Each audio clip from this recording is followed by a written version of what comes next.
It's easy to get caught up in guns, gear, and cool guy tactics, but what's more useful is avoiding the fight in the first place.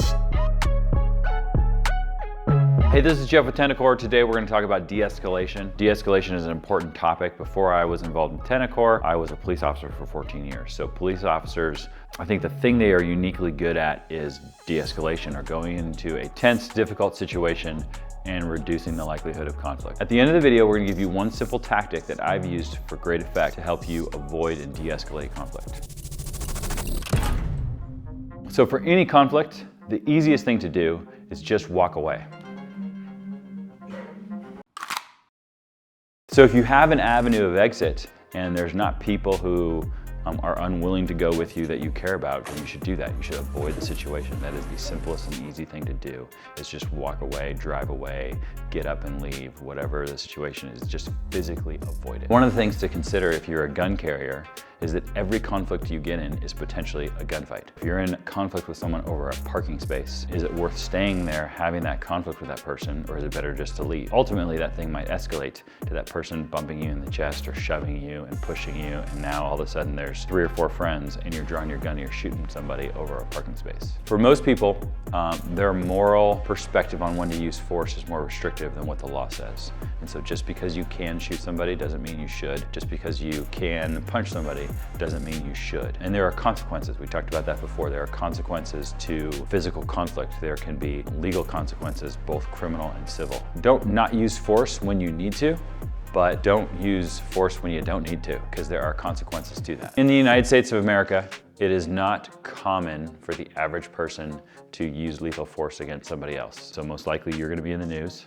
Everyone in your town or your community is going to know. Some people are going to be really uncomfortable. It is different than using force in the context of being a police officer or using force in the context of being in the military. And so you have a reputation, your family has a reputation. Like, there's going to be emotional, intellectual consequences for you and your family if you use an extreme level of force on somebody. Again, I'm not saying don't do that when you need to, but don't do that lightly, and don't do that in a cavalier manner. So lifestyle choices have a lot to do with whether or not you're in conflict. As a police officer, one of the things that we saw was that you kind of interact with the same people over and over and over again. And that is mostly because they made lifestyle choices. It would be the same people at the bar in a fight. It would be the same people involved in the domestic situation. It would be the same people involved in whatever sort of conflict, right? So ultimately, lifestyle choices are the thing that drive whether you're going to be in conflict and whether you need to utilize these de-escalation skills. And so the best thing to do is just avoid lifestyle decisions if you don't want to be involved in physical fights. So if you're somebody who's like, I like to be in fights, so I'm gonna go to the local bar every Friday and Saturday night and try to pick fights, well then that is your prerogative. But just know that you're carrying a gun in that situation. You probably shouldn't do that because it's illegal and it's gonna escalate. And if you want to avoid fights, don't go there. Don't be involved in that situation. And that would have to do with going to certain places and hanging out with certain people. So some people will say, that doesn't sound like very much fun. It's really boring. I like going out and drinking. I like going out and partying. And I like going out and doing all of these things. And we live in America. That is your right to go do those things. Go for it. Just understand that those things come with risk. Avoidance is more of a principle. So let's talk about some practical things you can do in a specific scenario. So let's say you have some sort of conflict. You're pulling in a parking spot and some guy thinks you cut him off, and he gets out of his car and he starts yelling at you. What the f is wrong with you? Get in your car, dude. Get in your car! I'm in my car. That's fair. That's fair. So in a situation like that, some people just need to be heard. They need to be acknowledged. So you can just simply say, hey man, it seems like you're really upset about this. Let's talk about it. Make him feel like you are on his team. Make him feel like you're trying to understand him. If he thinks you're part of his team, he's less likely to escalate the situation. One of the things that is common for people to do is to say, hey, calm down, or just relax. Even if you do it in a non-threatening way, you're telling the person to do something. They don't want to calm down, they don't want to relax, they want to yell at you. And so it's not going to work. When police officers are telling the suspect, stop resisting, they're not actually talking to the bad guy, they're talking to everyone else who is watching. In the tense moment where the bad guy is fighting the police officers, or the suspected criminal is fighting the police officers, he's tense, and you're beyond talking. at that point is just physical action, and he's not gonna listen to the commands. So instead of telling someone to calm down, you just say, hey, it seems like you're upset, let's talk about it, right? Make them feel like you're on their side and you wanna hear what their issue is. The next thing you can do to take that just another step is to take responsibility for things that are not your fault and just apologize. Like, oh man, I'm sorry, I didn't see you. It's my fault. Totally. Hey, do you want me to find another parking spot? I mean, that's kind of crazy. No one would actually want you to find another parking spot, and that is just gonna completely diffuse the situation. So you start off with, hey, it seems like you're really upset. Oh, I'm so sorry, you're right. I cut you off. I'm sorry, I didn't see you there. Do you want, I can back out, you can have this parking spot. The more responsibility you take and the more you're willing to give that person, the more the situation is gonna de-escalate. So in the comments, everyone's gonna say that I'm a wuss because I'm apologizing for something and I'm willing to back out of the parking space. And probably it's not gonna get to that point, and that's fine. I'm okay with you thinking I'm a wuss. But ultimately, the other approach is to start yelling at the person that then escalates into some sort of physical conflict that ends up with me drawing a gun and shooting him in the face. I would much rather park somewhere else than shoot somebody in the face over a parking space. The next thing to talk about is how to game plan scenarios so you're not surprised when certain things happen. So when you have the conflict over the parking space, or you have the overly aggressive panhandler guy, you have some sort of plan of action on how to deal with those situations. Most people don't have a ton of reps at dealing with conflict and dealing with new dynamic situations. If you do, great. You've kind of already have experience. You've already game planned stuff. Maybe you're in sales, maybe you're a police officer, or whatever it is. But most people probably don't. And so if you don't, it's helpful to think through those things. The types of things you want to prepare for are the parking space thing we talked about. Someone yells at your kids, someone yells at your wife, someone makes some sort of racial comment to you, someone's asking you for money in an aggressive way. You don't want to be surprised and you don't want to be emotional about it in the moment. You want to have a pre-planned response so you can deal with it effectively and avoid escalating confrontation. So some people will have a perspective that is full of bravado. If someone says something to me, I'm gonna punch them in the face. If someone breaks into my house, I'm gonna shoot them. Those are just frankly immature perspectives, and they are devoid of the complexity of life and an understanding of how to interact with people, and they're just gonna get you in trouble. In the moment, you might feel good because you feel like you protected yourself, but you are going to have to deal with the social pressures, the legal pressures, the emotional pressure, all of those things after that. Most guys probably think through different scenarios. They think through situations where they would fight. They think through some hero thing that they're going to do, and they don't think about how to avoid things or de-escalate things. Both of those things are important, right? Because you need to prepare your mind for action, but sometimes the action is leaving and not drawing your gun and going to shoot the active shooter. Practically, as far as preparing for it, I don't expect people to sit down and draw stuff out and write a bunch of stuff on what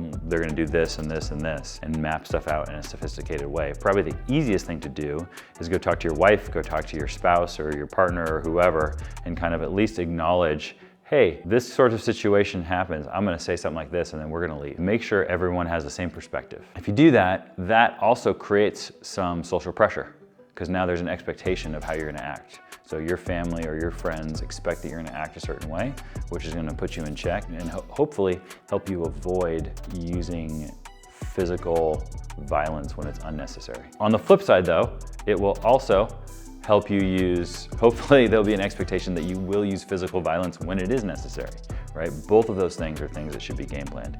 You should talk about when do you go insert yourself, and has everybody agreed that yes, this is a situation where you should go get in a fight, or no, this is a situation where you shouldn't, so let's all leave.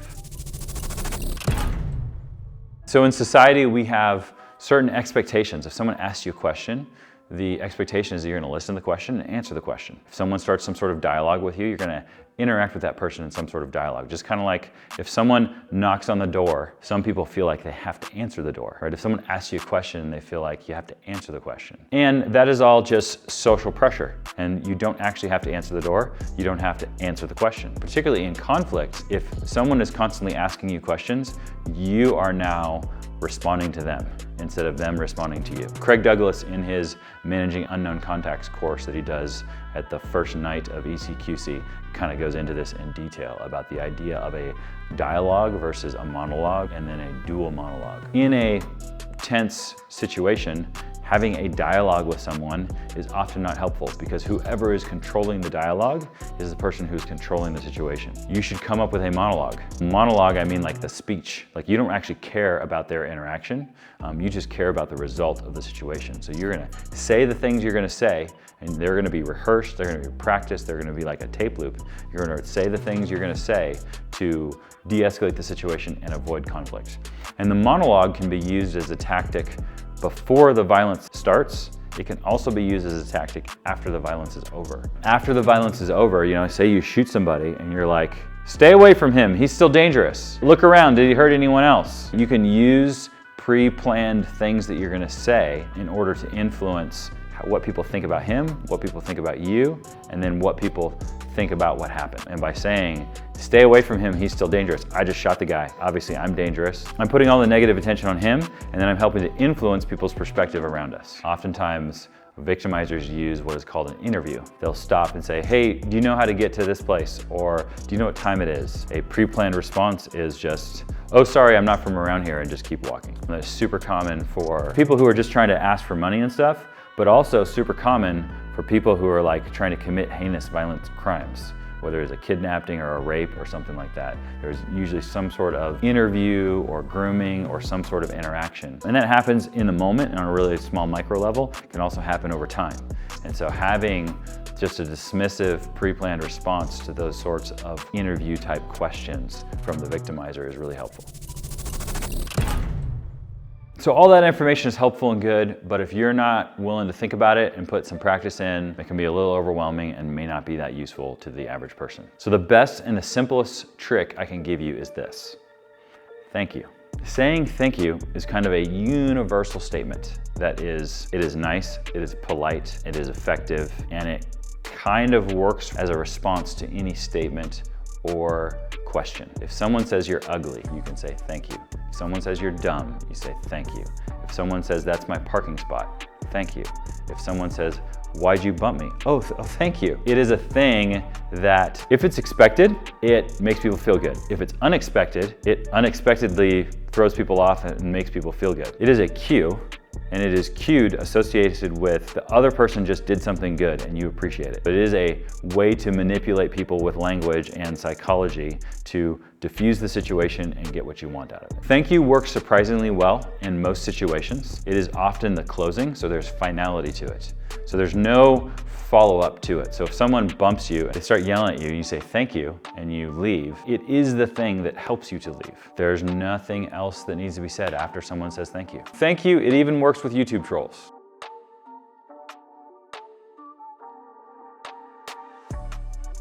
If you have to game plan one thing, and if you remember one thing about how to de-escalate and avoid situations, just remember to say thank you.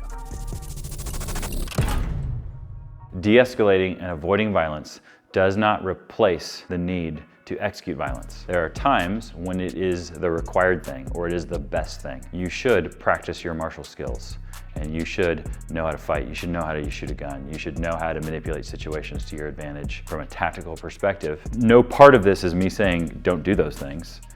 Do those things and then be able to say thank you to avoid conflict when it's not important. On the extreme ends are de-escalating and then shooting someone. De-escalating works for the vast majority of violent confrontations. Shooting someone who needs to be shot, if you don't have that skill or that ability, is catastrophic. There is a reason why it shouldn't be all of your skill, but there is a priority of work of like, hey, at a minimum, can you do the thing that doesn't have any other answers?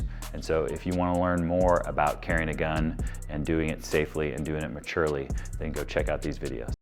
The goodest thing to do is to de-escalate it so you don't have to be in the fight in the first place. A little shift. Camera shift. Sorry. Yep. Yeah. Why should you listen to me? All right, who are you? My name is Jeff Mao. I have a YouTube channel where I talk about things, and that is the basis of my authority. The best way to win a fight is to not fight in the first place. The best self-defense tactic is not get in the fight in the first place. I'm gonna give you 5 simple ways, between 3 and 6 different ways, some amount of ways, a handful of ways. I'm gonna give you 2 handfuls of ways to avoid a violent confrontation before it gets out of control.